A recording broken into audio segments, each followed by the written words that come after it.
All right, good afternoon, everyone. It's 3 o'clock, so we're going to go ahead and get started with the meeting, and hopefully we can get started and get finished pretty quickly. Um, I'm Greta Hilton, the Associate Commissioner for the Office of Special Education and Early Learning, and have a couple of colleagues here with me today. And the purpose of today's meeting really was to talk to you about the supplement to your IDA basic allocations for 19 and 20. And then for 21 or 22, as well as the ARP funds. And then I think they're also going to touch briefly on maintenance of effort. And just before we finish, I want to speak with you briefly around the ESSER ARP proposals that are coming out of our office. So with all that said, I will say that the agenda is on, or should be on your screen. I've at least attempted to share my screen, so all of you should be able to see that. And also, as we go through the meeting, if you have questions, please hold those until the end. We will certainly take time to take questions. We'll be using the chat feature and/or the raise your hand feature so that we can try to streamline the process of getting all of your questions answered to the best of our ability today. And if we don't have answers, then we'll certainly do the research and get back with you. I think Chris Thacker is on the line, as is Carla Miller and some others from OCL. So I will turn it over to them and let them introduce themselves. Well, good afternoon, everyone. Most of you know who I am. I'm Chris Thacker, and I work with the Office of Special Education and Early Learning at the Kentucky Department of Education, and mostly around finance and data. Many of you may be familiar with me in my previous employment there as the Part B data manager. I have with me Carla Miller. Do you want to introduce yourself?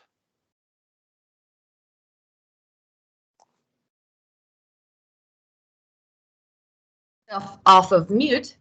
I have been with, I guess I have a total of 20 years now with the state. Actually, in my position, though, I think this may be my fourth or fifth year, trying to assist Chris, I guess, learn from his experience, and take over, hopefully, this fiscal position. So I will let him take over. Nice to speak with each one of you. Thank you, Carla. It isn't every day that OCL gets the opportunity to bring what we consider to be good news with regards to additional funds for your special education program.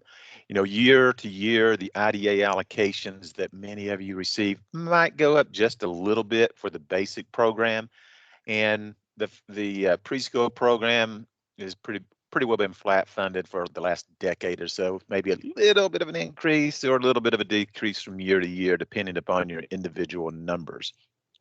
And unfortunately, that doesn't necessarily change much with the preschool program, with one exception. As you can see on the agenda here, we've got a couple of three different supplements being indicated. Last week, we uploaded a supplement into Gmap for the 2019-20 IDA basic allocation. Some of you have already opened up Gmap and budgeted those additional funds. It wasn't a whole lot of extra money. Across the state, we had about $3.5 million that we added to what we refer to often as the flow-through dollars. That is the school district's part of the IDA allocation we get each year. The amount that flows through to local districts is provided to each state in their grant award notification. It tells how much the state can withhold for administrative and other activities and how much we have to flow through to local school districts. The reason we have this supplement of $3.5 million that was distributed across the LEAs, or the local school districts, was obviously because of the impact of the COVID-19. Many of the activities and contracts that we as a state agency have with other providers were quite simply unable to be fulfilled over the last year and a half or so. And we realized that kind of profit, if you will, for lack of a better word, here in our state share funds.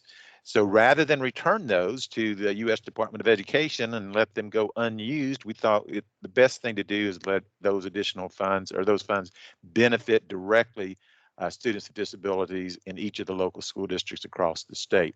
And whenever a state allocates money to local school districts under the IDEA, we have to follow the formula that is contained in the act itself. And not to get into the details of that too deep, but there are three different parts of that formula. One is a base amount of funds that every LEA starts out with each and every year. And then anything the state flows through above the total of that base allocation gets distributed to local school districts based on their K-12 membership of all students, and then the number of students who are eligible for a free or reduced lunch. That's called poverty index within the IDA. And sometimes you'll hear people refer to the formula being a basic plus POP and POV. Basic allocation plus an amount for population and an amount for poverty.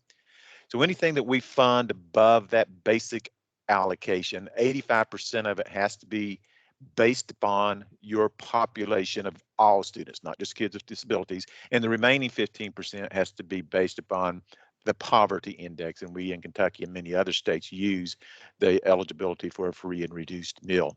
That may cause some issues or questions in local districts who say we use that community-based program and everybody gets a free or reduced meal. However, you still have to go through the process of identifying individual students that are eligible, and each state has to submit to the U.S. Department of Education a count of all students who meet the eligibility criteria on an individual basis, whether you have a community program that all kids get the benefit of that or not. So that's how we determine that allocation. For the for the school year 2019-20 supplement that we're talking about, we'd already awarded the basic allocation.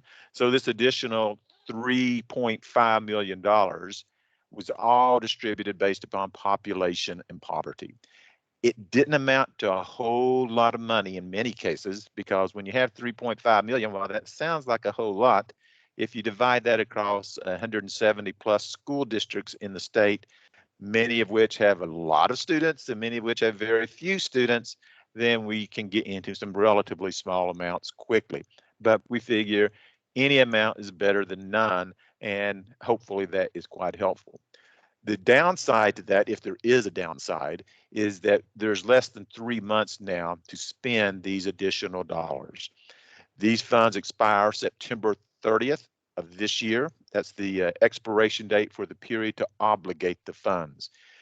When that date comes around, you have a 90 additional days to liquidate any obligations against that SY 2019-2020 basic allocation. I think the number on that in Munis is 337F.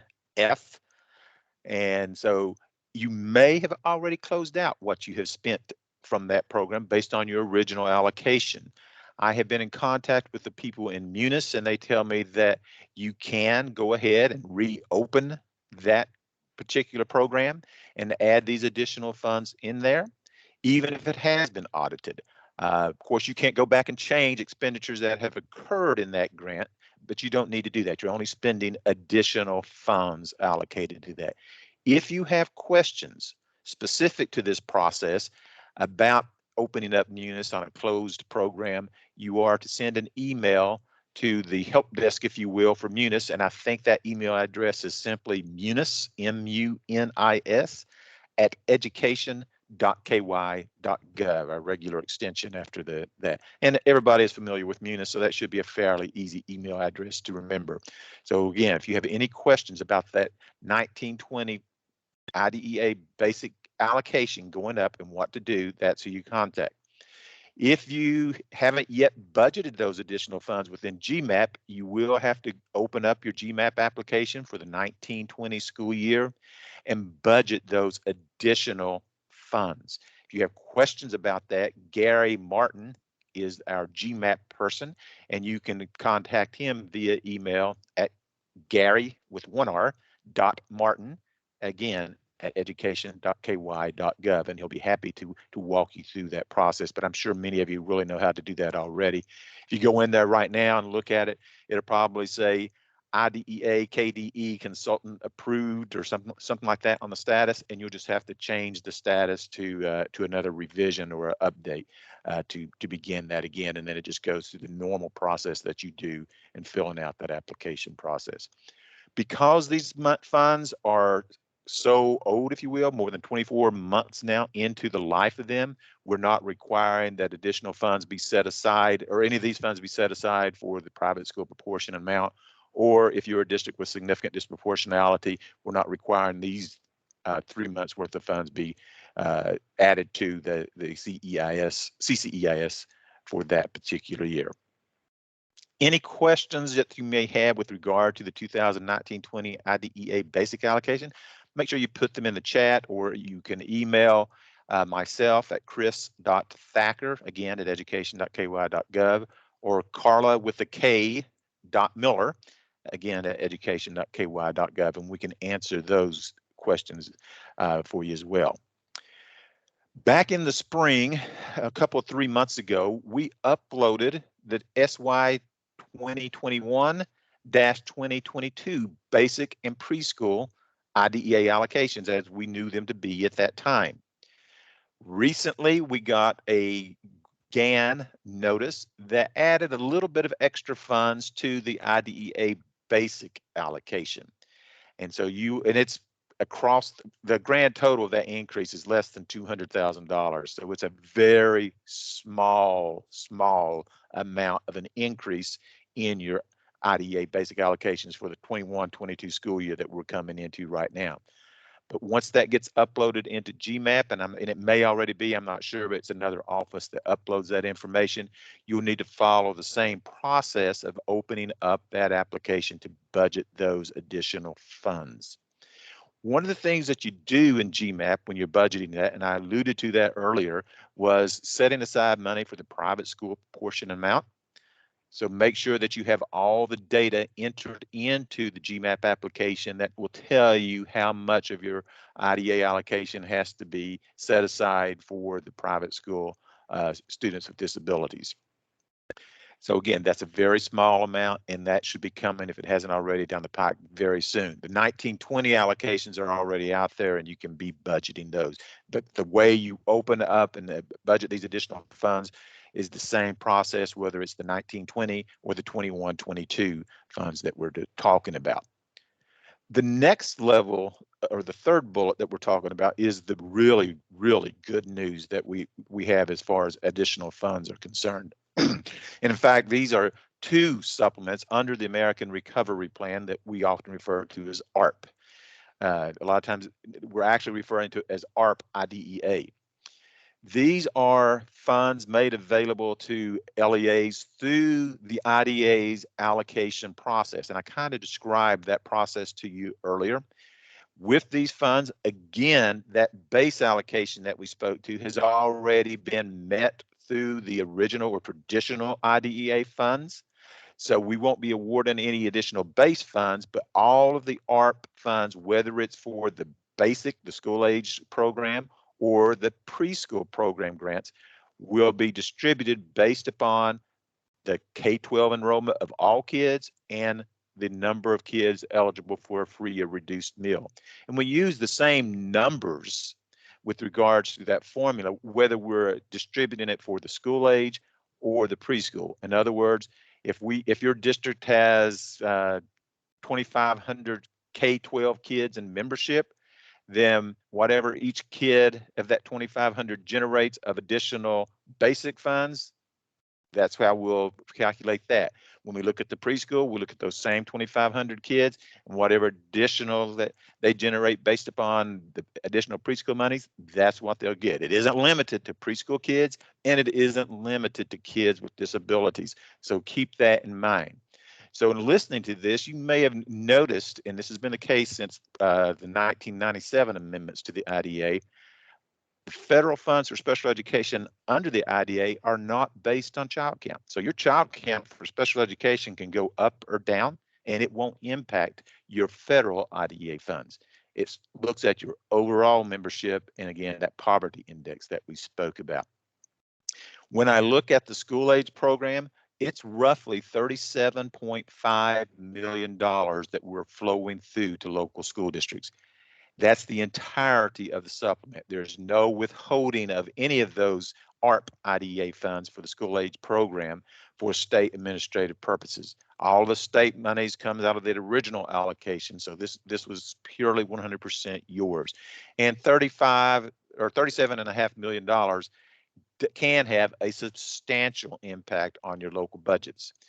On the preschool level, we typically flow through around $7 million or so each year of the IDA preschool funds. We've got an additional $5 million of preschool funds that we're going to be flowing through. So you'll have a significant increase in those funds. So how do you get these additional funds?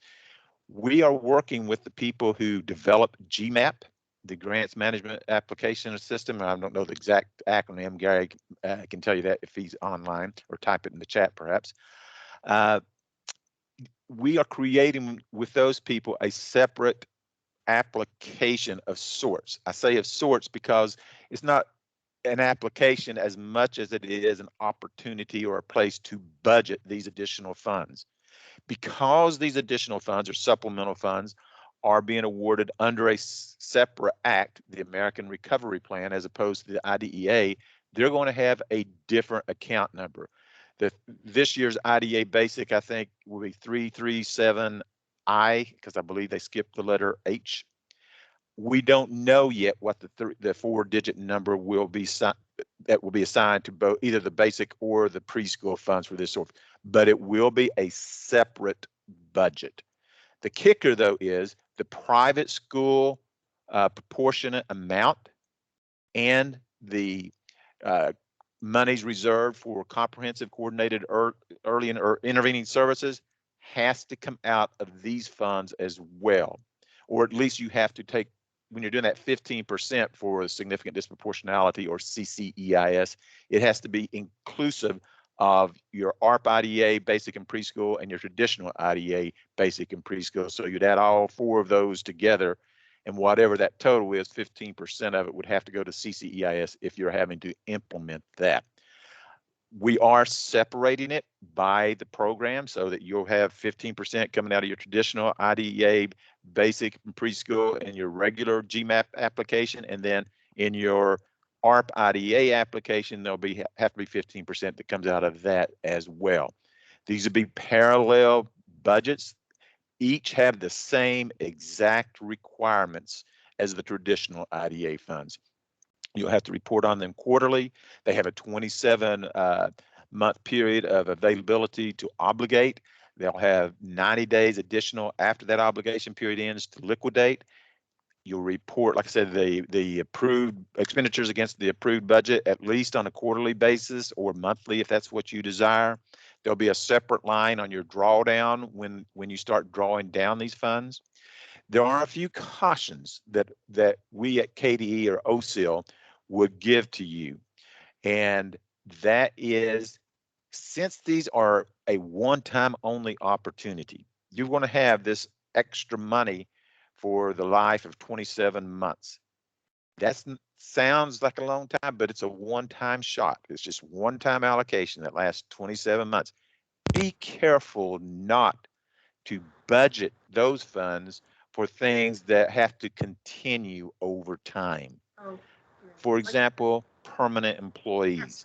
If you fund, I hear someone talking.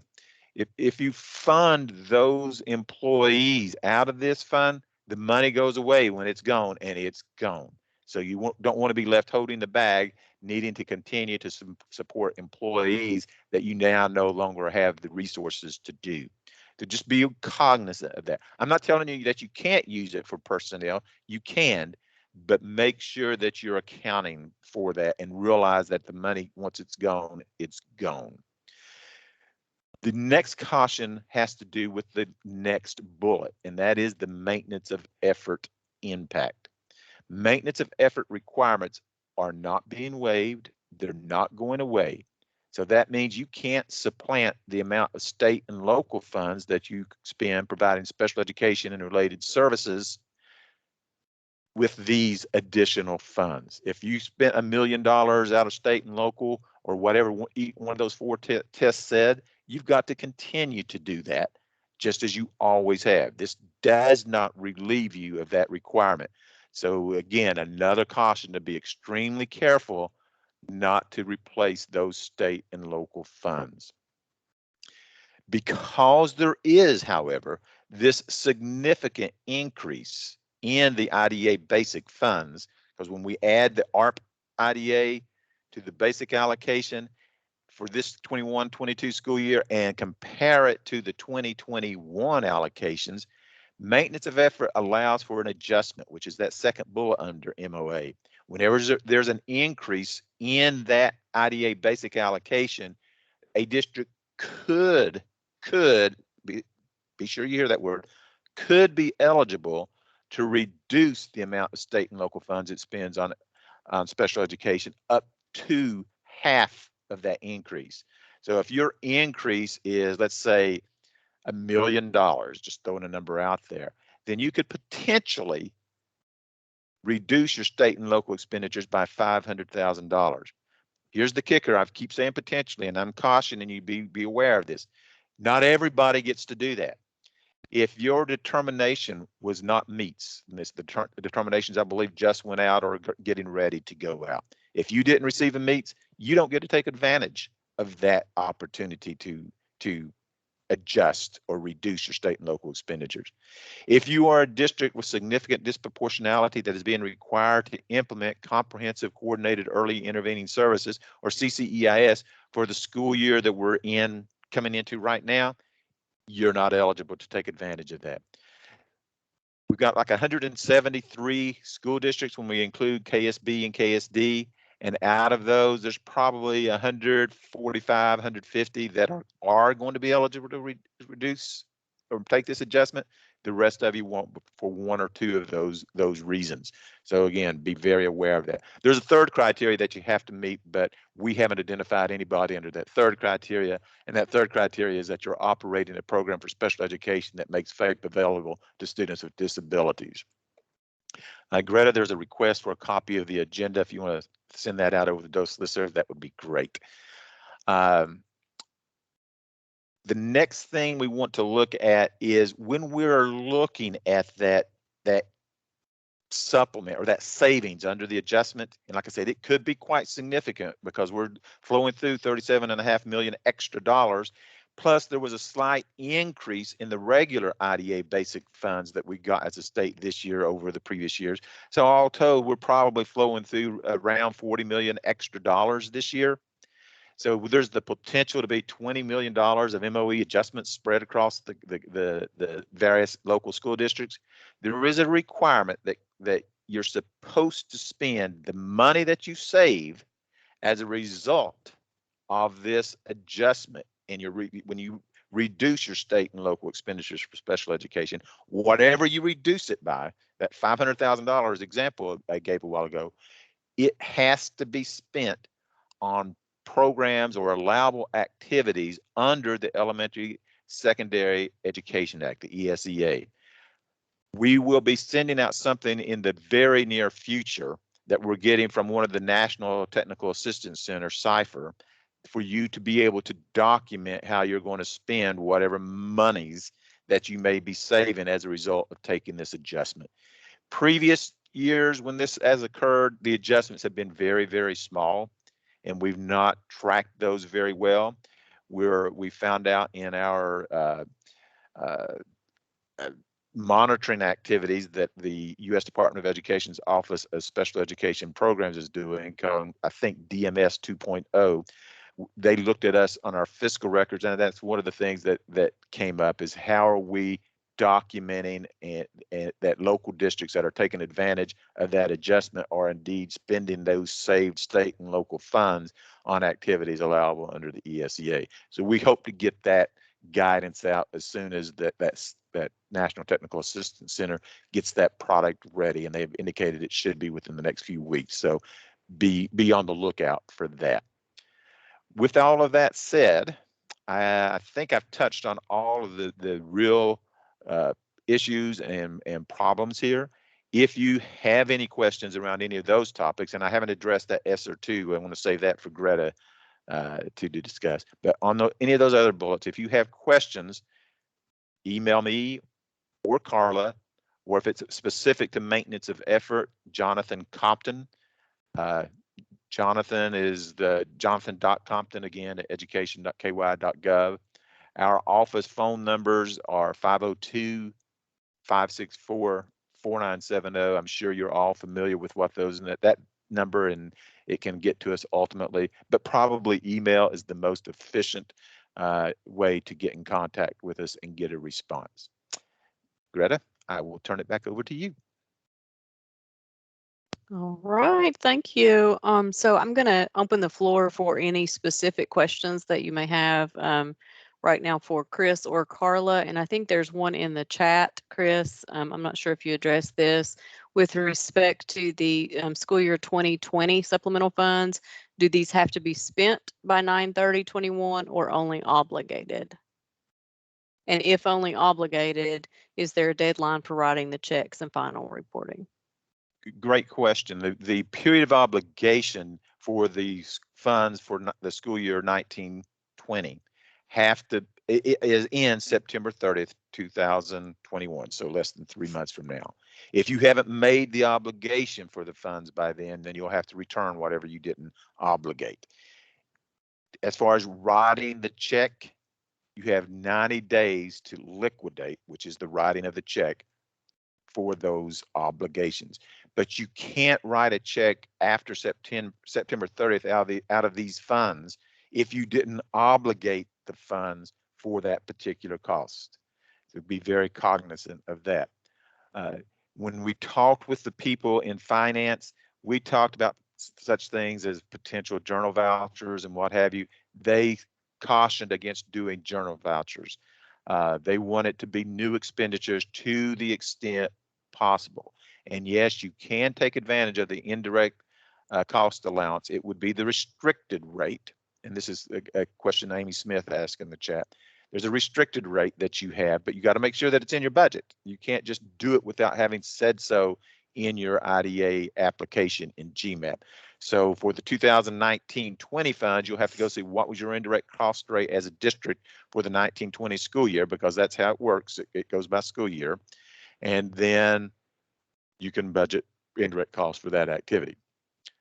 And someone asked, will we receive a spending matrix of allowable expenses for these additional funds? It's the same spending matrix. There's no change in what you can spend these funds on than your traditional IDA funds, whether it be basic or preschool.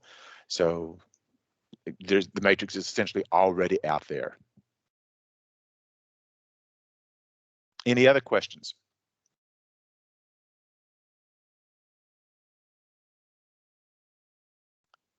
That's the last one I see, Greta. All right. Thank you, Chris. So I don't see any other questions and no other hands, but if something strikes you in the next few minutes, it's still not too late while we have the right people on the line. So the ESSER II ARP OSIL project, that's really completely different and completely separate from everything that Chris just shared with you. And the reason that I wanted to bring it up is because, like all good administrators, I want to take an opportunity to poach some of the best people out there, and the best people out there on this call. So I say that to you because you recall with the ESSER funds and the ARP funds, states were permitted to keep up to 10% for state set-aside activities.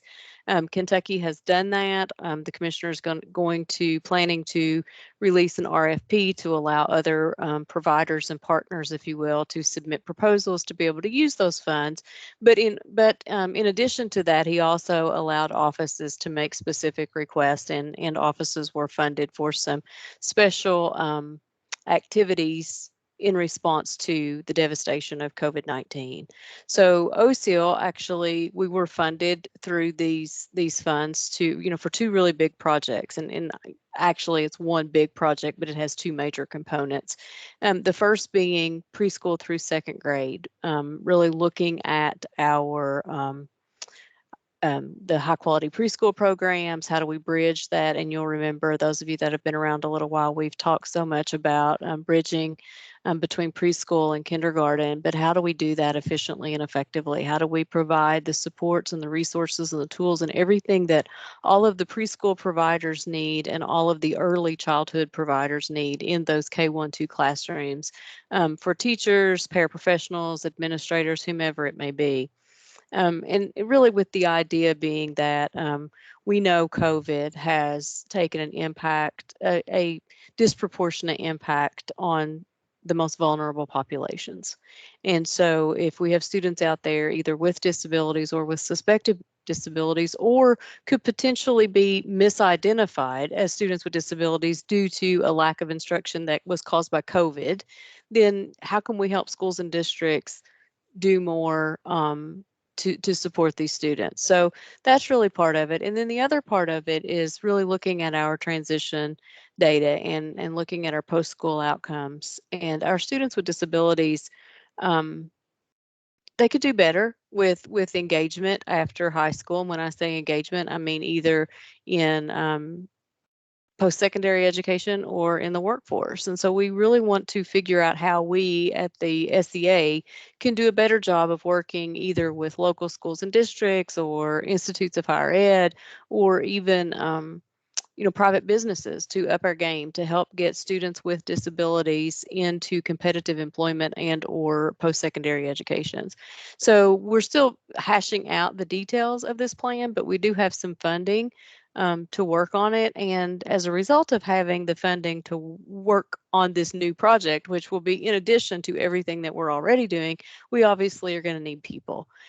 So that brings me to this conversation. We will hopefully be routing some maintenance. I'm sorry, I've got money on the brain now. Some memorandums of agreement or MOA.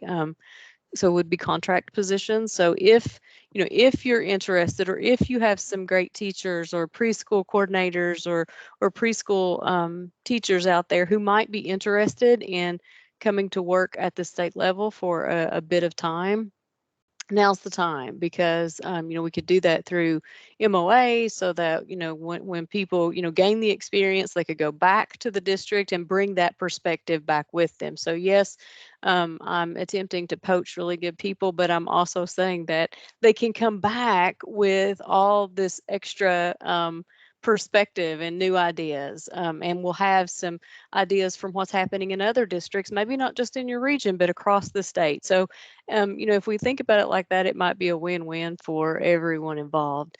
So all that to say, please think about it. If you're interested, contact me directly. Please share with others and share with retired folks who may want to come back. I mean, you guys know that I love bringing back retired people because they bring back history. And I've said this so many times that, the sweet spot with all of this happens with brand new, innovative ideas of those brand new people that come to positions, when that is married with the historical perspective of people who've been around a while. Somewhere in the middle of that is a unique perspective, and it's quite the sweet spot for students. So yeah, if people who are either maybe have even left the profession but they're still out there thinking about doing something different, now's the time to share this. And I know you guys are also competing for people, and districts have so many jobs going unfilled, and special education is one of those really, really hard to fill areas, as is preschool. So, that's why I wanted to bring it to you first, because this, it may or may not work for anybody in your district because of vacancies, but it could also be another opportunity. So please reach out to me directly if it's something you're interested in. So that's all I wanted to share about the ESSER II ARP OSIL project. And I just want to say how much I appreciate you guys taking time. I know this was really short notice and we don't like to do that, but the information around these funds was so important that we felt like we should have a quick call, and it is being recorded and will be dropped into the chat for you to have at a later time. And so with all that, I will say if anybody has any questions, now's the time to drop that in the chat or raise your hand. But if I don't see anything, then I think that's all we have for today. And so again, just thank you guys for taking time to join us. If you have any questions, please reach out to Chris, Carla, Jonathan, Gary Martin, or if you're interested in this OSIL project, reach out to me directly. Oh, wait, there is one question. No, is there no stipulation outside of typical allowances for spending ARP funds? And Chris has said this, that is correct. Well, she didn't say ARP IDA funds. The ARP IDA funds have the same stipulations, requirements, and allowances as the traditional IDA funds. ARP funds, there's some other ARP funds besides ARP IDA funds, so let's not get ARP generic funds confused with ARP IDEA funds. ARP IDA is IDA funds, just a separate law that we have to account for them separately, and that's the only difference in them as far as being IDA funds.